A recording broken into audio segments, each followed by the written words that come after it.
Ma'am आपका नाम मेरा नाम रंजना भंडारी है। और क्या करती हैं आप?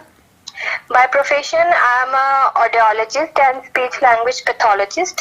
ओके, तो आपका वैक्सीनेशन हो चुका है? यस मैम, मेरा वैक्सीनेशन हो चुका है। दोनों डोज? नहीं, अभी जस्ट फर्स्ट डोज हुई है। अच्छा, तो कैसा एक्सपीरियंस रहा आपका वैक्सीनेशन के बाद? टू बी ऑनेस्ट, लाइक पहले जैसी सबने फैलाई हुई थी बातें कि बहुत तबीयत खराब होती है, ऐसा होता है वैसा होता है, तो आई एम ऑल्सो एक्सपेक्टिंग कि मेरी भी बहुत तबीयत खराब होगी। But as such light fever था एंड बॉडी कम्प्लीटली टायर्ड थी। दैट्स इट, इससे ज्यादा और कुछ मुझे नहीं हुआ। ओके, तो आपके आसपास बहुत सारे ऐसे लोग रहे होंगे जिन्होंने सिर्फ इस डर की वजह से स्टार्टिंग में वैक्सीनेशन नहीं कराया होगा कि हमें बहुत ज्यादा फीवर आ जाएगा या फिर पता नहीं क्या क्या होगा, में हमारे साथ में दर्द होगा या क्या। तो ऐसे कुछ लोग भी थे क्या आपके आसपास जिन्होंने बहुत टाइम लगाया वैक्सीनेशन लगवाने में? नो, एज सच नहीं था, बस due to unavailability of vaccination यही रीजन था कि नहीं लगवाया। रेस्ट सब वैक्सीनेटेड ही थे। अच्छा, तो आपके पास पेशेंट्स आते होंगे बहुत सारे अलग अलग तरीके के। तो कुछ ऐसे पेशेंट्स भी होते होंगे जिन्हें डील करना थोड़ा मुश्किल होता होगा, जैसे बच्चे भी होते हैं, या कुछ जो है ज्यादा अच्छे से आपकी बातों को नहीं समझ पाते होंगे। तो अभी जैसे कि पेंडेमिक का टाइम था, अभी भी पूरे तरीके से खत्म नहीं हुआ है ये वक्त, तो उस वक्त में कितनी मुश्किलें आती थी आपको उनको डील करने में? फर्स्ट फियर इज की कोविड, क्योंकि बच्चे एक ऐसी पॉपुलेशन होते हैं जिन्हें कोल्ड कफ नॉर्मली होता रहता है, वेदर चेंज होता है।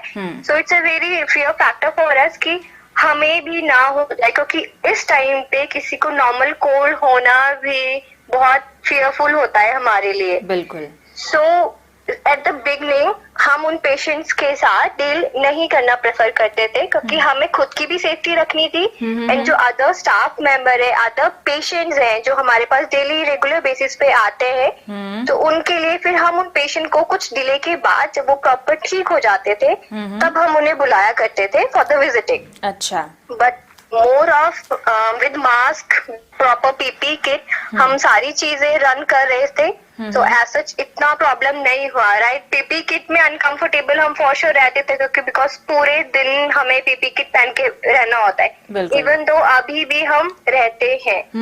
So that's the only factor.